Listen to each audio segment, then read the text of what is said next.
తునిలో CH అగ్రహారం గ్రామంలో ఒక పాప మిస్ అయినకు సంబంధించిన అంశం వారం 10 రోజులుగా చర్చ జరుగుతోంది. ఈరోజు 8వ రోజు ఆ పాప మిస్ అయిపోయి జ్ఞానేశ్వరి అలియాస్ జాహ్నవి ఎవరైనా ఇటువంటి చిన్నారిని తీసుకెళ్లి ఉంటే కనుక 8 రోజులు గడుస్తున్నా కూడా ఈ అమ్మాయి ఇంకా రాలేదు. అండ్ ఎవరైనా తీసుకువెళ్ళి ఉంటే కనుక ఈ అమ్మాయి బ్రతికుండే అవకాశం ఉంది. లేదు ఆ అమ్మాయి ఎక్కడైనా ఆ పొదల్లో ఆ మామిడి చెట్ల మధ్యలో లేకపోతే అక్కడ ఆయిల్ ఫామ్స్ మధ్యలో ఉన్నా కూడా ఒకవేళ అమ్మాయి కనుక I'm sorry to say this word but చనిపోయి ఉంటే కనుక ఇప్పటికైనా ఆచూకీ లభించేది. కానీ అటువంటిది ఏది జరగలేదంటే అమ్మాయి సేఫ్గానే ఉందనే రకంగా పోలీసులు కుటుంబం భావిస్తోంది. చిన్నారి స్వయంగా దూరం వెళ్ళే వయస్సు కూడా కాదు. సో ఖచ్చితంగా మనుషులే ఏదైనా చేసి ఉండాలి. అందుకే జీడి మామిడి తోటకు సంబంధించి వెళితే అక్కడ కొంతమంది కార్మికులు పనిచేయడానికి వచ్చారో వాళ్ళే ఏదైనా చేసి ఉంటారా, లేదంటే ఎవరైనా ఖచ్చితంగా అమ్మాయిని కిడ్నాప్ చేసి ఉంటారా?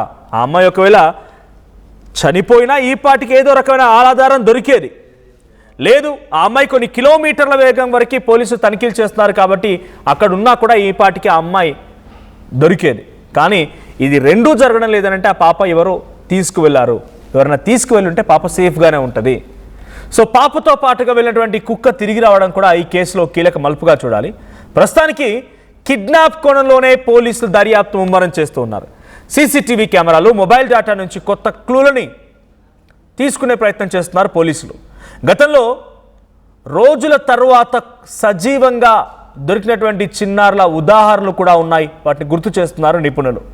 ఒకే ఒక్క క్లూ, ఒక చిన్న క్లూ దొరికినా కూడా కేసు మొత్తం మలుపు తిరిగే అవకాశం ఉంది. నిజంగానే ఇది ఎలా ఉందనంటే కొన్ని సినిమాలు ఉంటూ ఉంటాయి, అంటే అటు తమిళ్కి సంబంధించి కానీ లేకుంటే మలయాళం సినిమాల్లో ఇటువంటి చాలా డీప్ ఇన్వెస్టిగేషన్ చేయాల్సినటువంటి సినిమాలు కూడా ఉన్నాయి. ఇప్పుడు చూస్తుంటే అదే కనిపిస్తుంది, అదే జరుగుతోంది అన్నట్టుగా ఉంది. చూడండి 8 రోజులు అవుతోంది ఆ పాప మిస్ అయింది. శనివారం రోజున 3:30 సమయానికి మధ్యాహ్నం, పోయిన శనివారం రోజున. ఇప్పటికి ఎగ్జాక్ట్గా 8 రోజులు అవుతోంది. ఇప్పటివరకు ఆ పాప కనిపించకపోవడం ఏంటి? ఇంతమంది వెతుకుతున్న డ్రోన్లు, స్నిఫర్ డాగ్స్, ఆ పాపతో పాటుగా వెళ్ళినటువంటి ఆ కుక్క, ఇవన్నీ ఎన్ని రకాలుగా ప్రయత్నం చేస్తున్న ఆ అమ్మాయి కనిపించట్లేదు. ఆ అమ్మాయి చనిపోయినా ఈ పాటికి దొరికేది. I'm sorry to say this word but ఆ అమ్మాయి సేఫ్గా ఉన్న కొన్ని కిలోమీటర్లు వెళ్ళలేదు కాబట్టి ఆ కిలోమీటర్ అంటే కొన్ని దూరం ఎక్కువగా వెళ్ళలేదు. సో కొన్ని కిలోమీటర్ల మేర వెతికారు కాబట్టి పోలీసులకు అలాగైనా దొరికి ఉండాల్సిందే. కాబట్టి ఆ అమ్మాయిని ఎవరో ఎత్తుకెళ్లారు. ఇది ఈ కోణంలోనే పోలీస్ ఇన్వెస్టిగేషన్ జరుగుతోంది. పాప మాత్రం సేఫ్గా ఉంది అనడానికి ఈ ఒక్క ఎగ్జాంపుల్ చూస్తే అర్థమవుతుంది. ఎందుకంటే అక్కడ అమ్మాయి అయితే మృతదేహం కనిపించాలి, లేదంటే సేఫ్గా ఉండాలి. అక్కడ లేదు, ఇంత వెతికినా కనిపించట్లేదు. కాబట్టి ఆ అమ్మాయిని ఎవరో కిడ్నాప్ చేసి ఉంటారు. సో ఈ కోణాల్లోనే ఇప్పుడు వెతుకుతున్నారు కాబట్టి షీ ఈజ్ సేఫ్ అనే రకంగా మాట వినిపిస్తోంది. మరి ఆ తీసుకెళ్లిన వ్యక్తులు ఎవరై ఉంటారు, నిజంగానే తీసుకువెళ్లారు, ఎక్కడికి తీసుకువెళ్లారు, ఇలా అనేక కోణాల్లో కూడా అటు సిగ్నల్ ట్రేసింగ్, మొబైల్ డేటా అన్నిటి పరంగా పోలీస్ ఇన్వెస్టిగేషన్ జరుగుతోంది. ఒకసారి డిఎస్పీ మాట్లాడుకొచ్చారు ఈ కేసు ఇన్వెస్టిగేషన్ సంబంధించిన విషయం పైన. ఆయన ఏం మాట్లాడారో చూద్దాం. ఈ నెల 6వ తారీఖున తుని రూరల్ పోలీస్ స్టేషన్ పరిధి దొండవాక హెల్మెట్ అయిన సిహెచ్ అగ్రహారం గ్రామంలో అమ్మిరెడ్డి గారు 50 ఎకరాల పామాయిల్ తోటలో తోటమాలిగా పనిచేస్తున్న శుంకర గణేష్ వారి దంపతుల 2 సంవత్సరాల ఆడపిల్ల ఆ రోజు మధ్యాహ్నం 12 గంటలకి తోటలో ఆడుకుంటూ వాళ్ళ పెంపుడు కుక్కతో పాటు అదృశ్యం అవడం, దానిపై తుని రూరల్ పోలీస్ స్టేషన్లో గర్ల్ మిస్సింగ్ కేసుగా నమోదు చేసి ఆ దర్యాప్తు భాగంగా ఆ రోజు నుండి మా కాకినాడ ఎస్పీ శ్రీ బిందు మాధవ్ గారి ఆదేశాల మేరకు సెర్చింగ్ ఆపరేషన్ స్టార్ట్ చేశాం. దీంట్లో పెద్దాపురం సబ్ డివిజన్ సిబ్బంది, హోంగార్డ్ నుండి డిఎస్పీ వరకు, అలాగే ANS party, QRT party, dog squad, drones, SDRF collector గారు పంపించారు. ఇన్ని టీమ్స్తోని ప్రతి అణువు జల్లెడు పట్టి చేసినట్టుగా గాలించాము. ఆ గాలింపు చర్యల్లో ఇంకా కంటిన్యూ చేస్తున్నాము. అలాగే ఆ మిస్సింగ్ గర్ల్ తండ్రికి ఎవరైనా విరోధులు ఉన్నారా, ఆర్థిక లావాదేవీలు ఉన్నాయా, ఆ యాంగిల్ కూడా మేము దర్యాప్తు చేసాం. అలాగే టెక్నికల్ ఎవిడెన్స్ అంటే టవర్ డంప్ అవని, సిడిఆర్లు, సీసీ ఫుటేజ్లు, ఎన్ రూట్లో ఉన్నటువంటి ఈ తోట నుండి బస్టాండ్ కానీ రైల్వే స్టేషన్ కానీ ఇటు నర్సీపట్నం కానీ హైవే మీదకి కానీ ఈ ఎన్ రూట్లో ఉన్నటువంటి సీసీ కెమెరాలన్నీ వెరిఫై చేసాం. అలాగే ఇక్కడ గతంలో పనిచేసి మానివేసినటువంటి ఆ కూలీలు కూడా ప్రశ్నించి ఇక్కడ విధానం వీళ్ళు చేసింది ఆ టైంలో చేసినప్పుడు ఏమైనా అనుమానితులు ఇక్కడికి వచ్చారా, వీళ్ళతో ఇక్కడ తోటలో పనిచేసే. సో ఇక్కడ పోలీసులు చెప్తున్న ప్రకారంగా అనుమానితులు అంటే అక్కడ పని చేయడానికి వచ్చిన వారిని అనుమానితులుగా గుర్తిస్తున్నారు, అనుమానితులుగా వారిని పరిగణిస్తూ వారిని ఇప్పుడు పట్టుకునే అవకాశం కూడా ఉంది. సో అక్కడ 3-4 రోజులుగా లేదా వారం రోజులుగా ఎవరు పనికి వచ్చారు, ఎక్కడెక్కడ పనులు చేశారు, ఏ రకంగా వచ్చారు, ఎక్కడి నుంచి వచ్చారు, వాళ్ళ యొక్క ప్రజెంట్ ఎక్కడున్నారు, ఇలా అనేక కోణాల్లో కూడా పోలీసు వెతికే అవకాశం ఉంది. మా ప్రతినిధి ప్రకాష్ లైవ్లో సిద్ధంగా ఉన్నారు.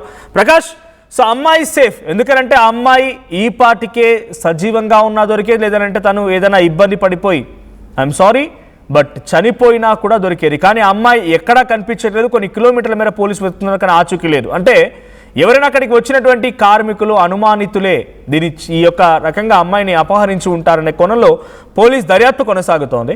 సో వాళ్ళ రికార్డ్స్ని, వాళ్ళ డీటెయిల్స్ ఎలా కనుగొనబోతున్నారు, అక్కడికి వచ్చినటువంటి కార్మికులని ఎలా గుర్తించబోతున్నారు? పాప 6 రోజులు దాటిపోయింది. సరిగ్గా ఇదే రోజు శనివారం 11:30 ప్రాంతానికైతే పాప అదృశ్యమైనటువంటి పరిస్థితి ఉంది. అయితే పాప ఏమైందనేది కూడా ప్రతి ఒక్కరిలో కూడా గత వారం రోజుల నుంచి కూడా తొలిచివేస్తున్నటువంటి ప్రశ్న. పాప ఎవరైనా కిడ్నాప్ చేసారా, లేదంటే ఒక అడవి జంతువులు ఏమైనా తీసుకెళ్ళాయా అనే కోణంలో అన్ని కోణాల్లో కూడా దర్యాప్తు అయితే చేశారు. కానీ చివరికి ఇన్ని రోజులు అలా మీరన్నట్టుగా పాపకి ఏమన్నా జరిగి ఉండి ప్రాణాలతో లేకపోతే కనీసం ఏదో ఒక ఆనవాళ్ళు అయితే దొరికేది, కానీ దొరకలేదు. కానీ ఇప్పటికే కుక్క దొరికింది, కుక్కకు సంబంధించిన జీపీఎస్ అమర్చారు, ఆ చుట్టుపక్కల ప్రాంతాల్లోనే కుక్క దొరికింది. కానీ పాప ఎక్కడుందనేది కూడా తెలియని పరిస్థితి ఉంది. ఈ నేపథ్యంలోనే కేవలం ఆ చుట్టుపక్కల ఉన్న వారిని కూడా విచారణ 1-2 సార్లు విచారణ చేపడుతున్నారు. అలాగే పాప కిడ్నాప్ కోణంలోనే ప్రస్తుతం పోలీసులు విచారణ అయితే వేగవంతం చేశారని చెప్పాలి. ఎందుకంటే ఎవరన్నా పాపని 20 నిమిషాల వ్యవధిలోనే పాపని అయితే తీసుకెళ్లినటువంటి పరిస్థితి ఉంది. అంటే ప్రధానంగా ఆ రోజు తన తండ్రి ఆ పాపని ఎక్కడైతే ఆ సిహెచ్ అగ్రహారంలో తన ఇంటి వద్ద 11:30 ప్రాంతంలో అయితే డ్రాప్ చేశారు. అక్కడ నుంచి తన బైక్ మీద తన గుమస్తా పాటు వెళ్ళిపోయారు. ఆ గుమస్తాతో కూడా మనం మాట్లాడిన నేపథ్యంలోనే పాపని 20 నిమిషాలు అంటే మేము వెళ్ళి 20 నిమిషాలు అవుతుంది, 20 నిమిషాల్లో కొబ్బరి బొండాలు తీసుకుని మేము అటువైపు వెళ్ళిపోయాము. ఆ 20 నిమిషాల తర్వాత మాకు మళ్ళీ పాప తండ్రి ఎవరైతే ఉన్నారో గణేష్ ఫోన్ చేసి పాప కనపడడం లేదని కూడా ఒక 20 నిమిషాలు 30 నిమిషాల వ్యవధిలోనే నాకు ఫోన్ చేశారని కూడా అతను కూడా చెప్పడం జరిగింది. ఈ నేపథ్యంలోనే అలాగే ఎటువంటి ఒకవేళ ఏదైనా అడవి జంతువు తీసుకెళ్లి ఉంటే అక్కడ కుక్క అరుపులు వినబడతాయి, కానీ ఆ ప్రాంతంలో ఎవరు మాట్లాడినా సరే మాటలు వినబడతాయి. కానీ ఎటువంటి అరుపులు లేవు. 20 నిమిషాల్లో జరిగిందంటే కేవలం పాపని ఎవరైనా అక్కడ ఉన్నటువంటి పనికి వచ్చిన వారు కావచ్చు, ఆ జీడిమామిడి తోటలో ఎక్కల ఏరుకొనకు వచ్చినాడు కాబట్టి అక్కడ ద్విచక్ర వాహనాలు వెళ్ళే అవకాశం కూడా ఉంది. ఈ నేపథ్యంలో ఎవరో పాపని లిఫ్ట్ చేశారనే కోణంలోనే ఇప్పుడు కిడ్నాప్ ప్రధానంగా పాప ఇప్పుడు అందరూ కూడా ఏదైనా జరుగుంటే ఇప్పటికే తెలిసిపోయాను. పాపని ఎక్కడైనా ఏదన్నా కనీసం ఆ యొక్క ఆనవాళ్ళు ఏదో దొరుకును, కానీ ఇప్పుడు ఎటువంటి ఆనవాళ్ళు దొరకలేదు. పోలీసులు మొత్తం జల్లెడ పెట్టినా సరే దొరకకపోవడంతోనే కేవలం కిడ్నాప్ కోణమే ఇప్పుడు ప్రధానంగా కీలకంగా మారింది. పాప సజీవంగా ఉండాలంటే అది కూడా కిడ్నాప్ జరిగి ఉంటేనే. వాళ్ళు తీసుకెళ్లిన వారు మరి కిడ్నాప్ జరిగి ఉంటే వెంటనే కుక్క వచ్చే అవకాశం ఉంటుంది కదా అనుకుని ఈ కోణం కూడా ఆలోచిస్తున్నారు. కిడ్నాప్ చేసిన వారు ఎవరైతే ఉన్నారో అలాగే పాపను ఎత్తుకెళ్లే క్రమంలోనే కుక్క వాళ్ళతో పాటు పరుగులు తీసి వాళ్ళు వెళ్ళే బండి మీద వెళ్తే బైక్ మీదే వెంబడిస్తూ దూర ప్రాంతం వెళ్ళి అలసిపోయి తనైతే తిరిగి వెనక్కి వచ్చి ఉంటుంది అనేది కూడా అదో కోణం కూడా ఆలోచిస్తున్నారు. ఒకవేళ కుక్కకు ఇప్పుడు జీపీఎస్ అమర్చారు, జీపీఎస్ అమర్చిన నేపథ్యంలోనే ఆ కుక్క ఆ జీపీఎస్ ఏదో వెంబడించిన ప్రాంతానికి ఎందుకు వెళ్తుందనే అనుమానం కూడా ఉంది. ఎందుకంటే వాళ్ళు అంత దూరం తీసుకుని వెళ్ళి ఉంటే కుక్క వాళ్ళు వెంబడించి ఉంటే అదే ప్రాంతానికి వాళ్ళు నిజంగా కుక్క గాయపరిచి ఉంటే కుక్క మళ్ళీ అదే ప్రాంతానికి ఎందుకు వెళ్తుంది, వాళ్ళ ఇబ్బంది పెట్టినటువంటి ప్రాంతానికి అనేది కూడా కొంతమంది చెప్తున్నటువంటి వాదన. ఈ నేపథ్యంలో నాకు చుట్టుపక్కల ఉన్న వాళ్ళు అలాగే మొదటగా చూసినటువంటి వ్యక్తిని పదే పదే అయితే విచారణ చేస్తున్నారు. అలాగే కిడ్నాప్ ప్రధానంగా పాపను ఎత్తుకెళ్లి ఉంటారనేదే ప్రధానంగా ఇప్పుడు అనుమానిస్తున్నటువంటి విషయం. అలాగే సిహెచ్ అగ్రహారం అలాగే దొండవాక ఈ యొక్క ప్రాంతాలలో అనుమానితులను ఇప్పుడు ప్రస్తుతం కొంతమంది అనుమానించారు. వాళ్ళనైతే ఆ యొక్క కాల్ డేటా అంటే ఆ యొక్క ప్రాంతంలో పాప మిస్ అయినటువంటి ప్రాంతంలో ఎవరు కంటిన్యూగా ఫోన్లో మాట్లాడారు, ఆ ఫోన్లో మాట్లాడిన సంభాషణలు అలాగే ప్రధాన ఎంతసేపు మాట్లాడారు, ఎన్ని గంటలు మాట్లాడారు, అలాగే తండ్రి ఫోన్ నుంచి ఎవరితో మాట్లాడారు, అలాగే తల్లి ఫోన్ నుంచి ఎవరితో మాట్లాడారు, ఈ కోణంలో పోలీసులు అయితే ఆ టెక్నికల్ ఎవిడెన్స్ ని సేకరించే పనిలో అయితే నిమగ్నమయ్యారు. అంతేకాకుండా అక్కడ ఉన్నటువంటి అనుమానితులు ముఖ్యంగా ఆ జీడిపిక్కలో ఏరుకునేందుకు కొండ ప్రాంతానికి తిరిగిన వ్యక్తులపైన ప్రస్తుతం మనం కూడా చూసాం. ఆర్టీవీ ఆ జీడిపిక్కల కొండ ప్రాంతానికి వెళ్తే ఇద్దరు చెప్పులు జత చెప్పులు కూడా కనిపించాయి. ఈ మహిళలకు సంబంధించిన ఒక చెప్పులు కూడా మనం కొండపైన చూసాం. ఆ యొక్క ప్రాంతాలు అంటే ఎవరైనా ఈ జీడిపిక్కలకు వచ్చిన వాళ్ళు వదిలి వెళ్ళి ఉండొచ్చు, లేదంటే పాపని రెక్కి నిర్వహించే క్రమంలో పాపని ఎత్తుకెళ్లేందుకు అక్కడ ఏమైనా నక్కి ఉండే అవకాశం కూడా ఉంది. ఈ నేపథ్యంలోనే ప్రస్తుతం అయితే పాప అయితే సజీవంగానే లైవ్ లోనే ఉంది. పాప ఎవరో కిడ్నాప్ చేశారు అంటే కూడా అనే అనుమానం అయితే వచ్చింది. తల్లి కూడా ఇదే చెప్తుంది. తను పాప అయితే నాకు తెలుస్తుంది, పాపనే ఎవరో తీసుకుని వెళ్ళారు, దయచేసి నాకు ఇచ్చేయండి, నాకు పాప మీపై ఎటువంటి కేసులు కూడా పెట్టం, అలాగే మేము మీపై ఎటువంటి ఇబ్బందులు కూడా పెట్టం, మీకు ఎక్కడ మా ఇంటి గేటు వద్ద రాత్రి సమయంలో వదిలేయండి. గతంలో కూడా చూసాం కొన్ని కిడ్నాప్ ఘటనలో మండపేట ప్రాంతంలో కూడా ఇదే తరహాలో కూడా కిడ్నాప్ జరిగింది. తెల్లవారేసరికి 4 రోజుల తర్వాత ఒక ఇటుకల బట్టి వద్ద బాబుని వదిలేసి అప్పట్లో జస్జిత్ చాలా మండపేటలో చాలా సంచలనంగా మారింది కిడ్నాప్ కోణం. అది కూడా ఈ విధంగానే తెలియని పరిస్థితి, ఎవరో తెలిసిన వారే కిడ్నాప్ చేశారని కూడా అనుకున్నారు. ఆ విధంగానే ఆ బాబుని అయితే అక్కడ వదిలేసి వెళ్ళిపోయారు. తెల్లవారేసరికి బాబు అక్కడ సజీవంగా కనిపించినటువంటి పరిస్థితి ఉంది. అది ఆ విధంగా క్లోజ్ అయింది. ఇది కూడా ఆ విధంగా క్లోజ్ అయ్యే అవకాశాలు అయితే ఉన్నాయి. పాపని ఇప్పుడు ఎవరైనా ఎత్తుకెళ్ళి ఉంటే మాత్రం ఏదో ప్రాంతంలో ఖచ్చితంగా వదిలే అవకాశం ఉంది. నిన్నటి వరకు కూడా వాళ్ళు పాప ఏ అడుగు జంతువు ఎత్తుకెళ్ళింది, అందుకనే పాప ఇంకా రాలేదు, పాప ఏదో కొండ చెలువు మింగేసి ఉంటుంది, ఇటువంటి అనుమానాలు అయితే మాత్రం వాళ్ళు సేఫ్ జోన్ లో ఉండి ఇప్పటి వరకు కూడా ఉన్నారు. కానీ పోలీసులు ప్లాన్ బి మార్చారు. ఇప్పటి వరకు కూడా అవన్నీ కూడా జల్లెడ పెట్టారు. ఇవన్నీ కూడా కొండ ప్రాంతాన్ని మొత్తం అనువనువు కూడా పరిశీలించారు. కానీ ఎక్కడ కూడా దొరకని పరిస్థితి కనబడుతుంది. ఇప్పుడు ప్లాన్ బి పోలీసులు అయితే అమలు చేస్తున్నారు. పాప కోసం అయితే ఎక్కడ ఇప్పుడు కిడ్నాప్ కోణమే ప్రధానంగా కీలకంగా ఉంది. ఆ కిడ్నాపర్లు ఎవరైనా సరే పట్టుకుని తీరుతామని పోలీసులు ఛాలెంజ్గా చాలా ఈ కేసును అయితే తీసుకున్నారు.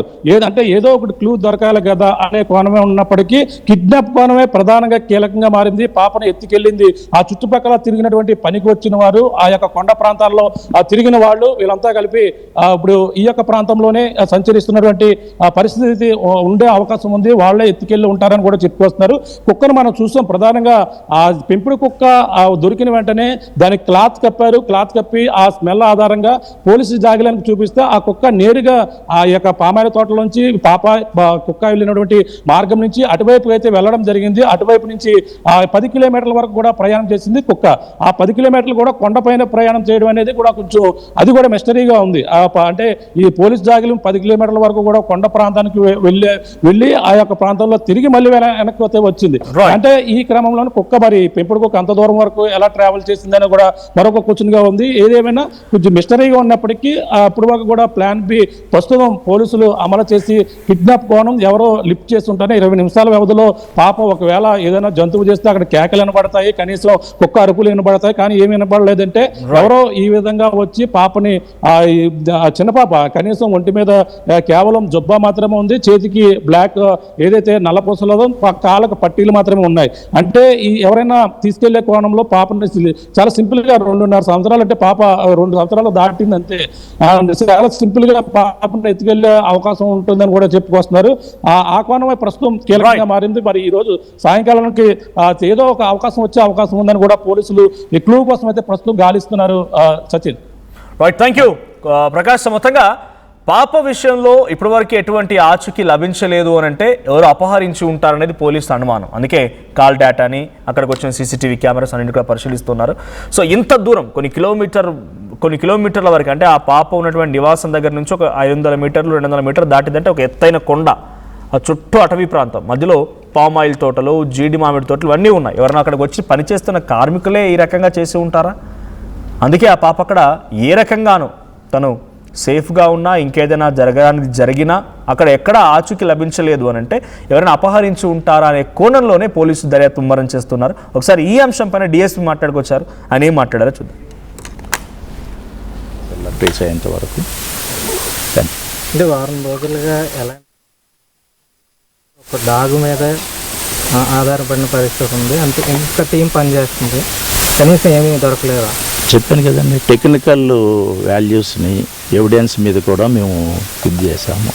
టవర్ డంప్ తీసాము. ఇక్కడ ఎవరైనా అనుమానితులు ఎవరైనా ఈ ఏరియాలో ముందు కానీ వెనకాల కానీ ఈ మిస్సింగ్కి ముందు 3 రోజుల ముందు నుండి ఇక్కడ ఎవరైనా రక్కీలు చేసి ఇవన్నీ చేసిన అవి కూడా తీసాం. డాగ్ మీద ఆధారపడడం కాదు, that is also one of the piece of evidence లో భాగంగా అది కూడా ఉపయోగిస్తున్నాం. అంతే తప్ప మనం ఓన్లీ డాగ్ మీద బేస్ అవ్వట్లేదు, బేస్ అవ్వట్లా. ఆ అవకాశాన్ని కూడా ఉపయోగించుకుంటున్నాం.